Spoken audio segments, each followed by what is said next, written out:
현지 시각 23일 월스트리트 저널에 따르면 미군이 최근 일주일 동안 미국 내 기지에 있던 특수작전 부대를 중동으로 이동시켰다고 보도했습니다. 중동 곳곳에 전투기 편대를 전진 배치하고 미국과 영국 기지의 장거리 폭격기도 작전 확대에 대비하고 있는 것으로 나타났습니다. 여기에 중동에서 전투 중 다친 미군이 주로 이송되는 독일 란트슈툴 지역 의료센터에는 최근 의료진 150명 이상이 추가로 도착한 것으로 전해졌습니다. 앞서 트럼프 대통령은 이란이 호르무즈 해협을 지나는 선박을 공격할 때마다 이란의 교량이나 발전소를 폭격하겠다고 경고했습니다. 이란이 핵농 추경 원심 분리기를 지하에 숨긴 것으로 추정되는 피객스산을 공격할 가능성도 거론되고 있습니다. 중동에는 이미 미군 수만 명이 주둔하고 있는 상태입니다. 현재 미 해군은 항공모함 전단 2개와 구축함 11척을 포함한 함정 17척, 해병대 원정대를 배치하고 있습니다. 현지 시각 23일 트럼프 대통령이 이란을 상대로 한 대규모 공격을 검토하고 있다고 밝혔습니다. 미군의 핵심 전력들이 중동으로 재집결한 가운데 장거리 전략 폭격기 B-1 폭격기까지 공습에 참여하며 이란에 대한 공세 수위가 더욱 커지고 있습니다. 특히 이란과의 전쟁이 재개된 이후 B-1이 투입된 건 이번이 처음입니다. 트럼프 대통령은 이날 악시오스와의 인터뷰에서 대규모 공격을 검토하고 있고 이전 어느 때보다 더 큰 공격이 될 것이라며 결정을 내리기 직전이고 우리는 모든 준비를 마쳤다고 강조했습니다. 악시오스는 12일째 이어지고 있는 이란에 대한 제한적 공습이 아닌 장대한 분노 작전보다 더 큰 규모의 이란과의 전면전을 준비한다는 의미라고 분석했습니다. 실제로 이란 주변으로 미군의 군사 자산들이 재집결하고 있습니다. 미국은 독일 슈팡달렌 기지의 F-16 전투기와 영국 레이커니스 기지의 F-35 전투기, 공중급유기 등을 중동에 배치한 것으로 알려졌습니다.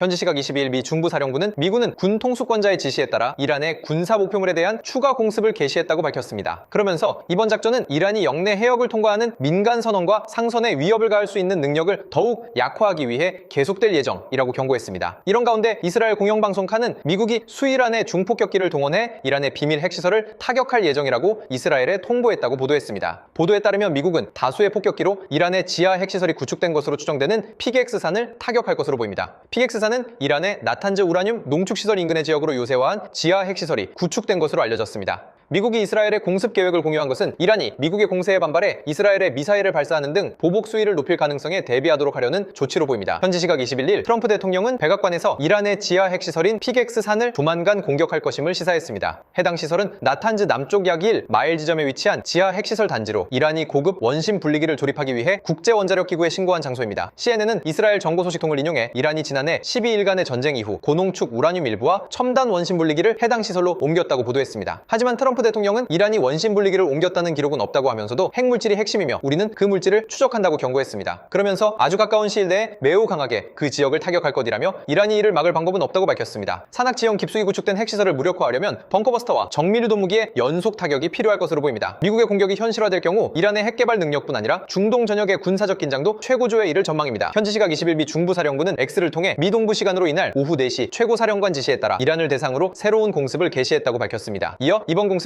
호르무즈 해협에서 상선 공격에 사용되는 이란의 군사 능력을 더욱 약화하기 위한 것이라고 강조했습니다. 이번 공격으로 이란에 대한 공습은 열흘 넘게 이어지게 됐습니다. 트럼프 대통령은 이날 트루스 소셜을 통해 이란이 미군 병사 한 명을 죽일 때마다 그 대가를 몇 배로 치르게 될 것이라며 미군 사망에 대한 강력한 응징과 보복 의지를 알렸습니다. 미 중부사령부는 전날 이란에 대해 9일 연속 야간 공습에 나섰습니다. 미군은 휴전 국면 이후 첫 전사자가 나오면서 응징이라는 표현까지 사용하며 공습 강도를 더욱 높이려는 조짐을 보이고 있습니다. 미군은 앞으로 혁명수비대의 미사일 기지와 해안방어시설, 무인기 운용 거점을 집중 타격할 것으로 보입니다. 이란도 호르무즈 해협 봉쇄와 미군 기지 보복을 경고하고 있어 양측의 충돌이 전면전으로 번질 수 있다는 우려가 커지고 있습니다. 현지 시각 19일 이란 원자력청은 남서부 다르코빈에 짓고 있는 원자력 발전소 현장이 미국의 공습에 타격을 받았다고 주장했습니다. 국제원자력기구는 밤사이 다르코빈 원전 현장에서 발생했다는 공격과 관련한 보도 내용을 확인하고 있으며 이란 당국과 접촉했다고 했습니다. 이런 가운데 악시오스에 따르면 미국이 최근 이스라엘에 공중급유기 수십 대의 추가 배치 계획을 통보했다고 보도했습니다. 미 중부사령부는 요르단 기지 공격에 대한 보복으로 호르무즈 해협 입구에 있는 캐슘 섬을 비롯해 항구 도시 시리크, 내륙 도시 하자바드도 공습했습니다. 미군은 앞서 이란 본토의 무기 저장고, 레이더 기지를 비롯한 군 시설뿐만 아니라 일부 전력 인프라와 교량까지 공격 범위를 넓혔습니다. 군사적으로는 미국이 이란의 방공망과 지휘 통제 시설을 무력화한 뒤 전력교통 인프라까지 타격하며 작전 방향을 넓히는 양상입니다. 공중급유기 증원은 장거리 폭격기와 전투기의 채공 시간을 늘려 연속 공습 능력을 강화하려는 조치로 풀이됩니다. 현지 시각 16일 미 중부사령부는 미 동부 시간 오후 2시에 미군이 6일 연속으로 이란에 대한 야간 공습을 개시했다면서 이란의 군사 역량의 추가적 약화를 위한 것이라고 밝혔습니다. 월스트리트 저널에 따르면 트럼프 대통령은 지난 14일 백악관 상황실 회의를 소집해 지상군 투입 및 이란 지하 핵시설 폭격 등 다양한 무력 옵션을 검토한 것으로 알려졌습니다. 작전 확대 방안으로는 공습 강화와 호르무즈 해협 인근의 이란 섬 점령을 위한 지상군 파병, 핵 관련 비밀 지하 기지 폭격 등이 포함됐습니다. 이란의 핵심 원유 수출 거점인 하르그섬이 지상군 파병 대상으로 거론됐는데 이란 원유의 90%가 수출되는 곳이기도 합니다. 이곳을 점령할 경우 이란 석유 수출에 타격을 줄 수 있지만 미군도 이란의 미사일과 드론 공격에 노출될 위험이 큰 것으로 전해졌습니다. 회의에서는 이란 지하 핵시설이 위치한 것으로 추정되는 피객스산을 폭격하는 방안에 대해 논의했습니다. 미국과 이스라엘이 폭격한 이란의 나탄즈와 포르도 핵농축 시설보다 훨씬 더 깊은 곳이라 에너지 시설 등 목표물을 늘리는 방안도 거론된 것으로 알려졌습니다. 현지 시각 15일 미 중부사령부는 미 동부 시간 기준 오후 3시 이란을 겨냥한 두 번째 공습 작전에 돌입했다고 밝혔습니다. 이어 이번 공습은 세계 무역의 필수적인 국제 수로인 호르무즈 해협을 자유롭게 통항하는 선박들을 위협하는 데 사용되는 이란의 군사 능력을 겨냥하고 있다고 설명했습니다. 미군은 앞서 이날 오전 6시부터 7시 30분까지 정밀 유도 무기로 이란 그레이터 툰부섬의 해안 방어 시스템과 순항 미사일 저장 및 발사 시설을 타격했습니다. 중부사령부는 이란에 대한 해상 봉쇄도 제기했는데 현재 중동 전역에서 미 해군 전함 20척 이상과 군용기 수백 대가 작전을 수행하고 있다고 밝히기도 했습니다. 이어 미군은 계속해서 경계 태세를 유지하면서 강력한 전투력을 갖춘 채 언제든 대응할 준비가 돼 있다고 경고했습니다. 또 현재 중동 전역에서 미 해군 전함 20척 이상과 군용기 수백 대가 작전을 수행하고 있다고 말하며 이란에 대한 전면적인 군사 대응에 나선 모습입니다. 현지 시각 14일 트럼프 대통령은 폭스뉴스 인터뷰에서 다음 주가 되면 이란에게 정말 상황이 나빠질 것이라면서 왜냐하면 다음 주에는 발전소들이 공격 대상이 되기 때문이라며 내주에는 교량도 대상이라고 강력 경고했습니다. 트럼프 대통령은 미국과 이란의 대표단이 이날 접촉했다면서도 그들이 테이블에 나와 협상하지 않는다면 우리는 그들의 발전소를 모두 무너뜨릴 것이라면서 교량도 모두 무너뜨릴 것이다 라고 최후 통첩했습니다. 트럼프 대통령은 이란과의 전쟁 과정에서 발전소와 교량을 공격하겠다고 여러 차례 밝혔으나 아직 대규모 공습으로 이어진 적은 없습니다. 이런 가운데 전날 미 중부사령부는 코르세어 무인 수상정 세척이 반다르 아바스 해군기지 항구를 공격했다며 이는 미군이 전투작전에 해상 드론을 투입한 첫 사례라고 밝혔습니다. 미군이 해상 드론까지 실전에 투입하면서 이란에 대한 압박 수위는 한층 높아졌습니다. 이 때문에 협상이 결렬될 경우 발전소와 교량을 겨냥한 대규모 추가 공습이 현실화할 가능성도 커지고 있습니다. 현지 시각 14일 미 중부사령부는 X를 통해 미국 동부 시간으로 오후 3시 중부사령부는 호르무즈 해협에서 상성 공격에 이용되는 이란의 능력을 지속적으로 약화시키기 위해 이란을 상대로 추가 공습을 개시했다고 밝혔습니다. 이어 이번 공습은 미군이 이란 항구와 연안 지역에 대한 해상 봉쇄를 재개할 준비를 하는 가운데 이루어지고 있다고 강조했습니다. 이런 가운데 트럼프 대통령은 전날 이란 피객스산 핵시설에 대한 공격 가능성을 암시했습니다. 트럼프 대통령은 휴휴익과의 인터뷰에서 피객스는 정문 바로 앞에 크고 강력한 한 방을 날리기에 적절한 표적이 될 수 있다고 경고했습니다. 이어 우리는 아마도 머지않아 피객스를 타격하게 될 것이라며 추가 군사작전 가능성을 언급했습니다. 피객스산 핵시설은 지난해 미국이 공습한 이란 핵시설 3곳에는 포함되지 않았던 시설입니다. 미국은 그동안 해당 시설을 지속적으로 감시해온 것으로 알려졌습니다.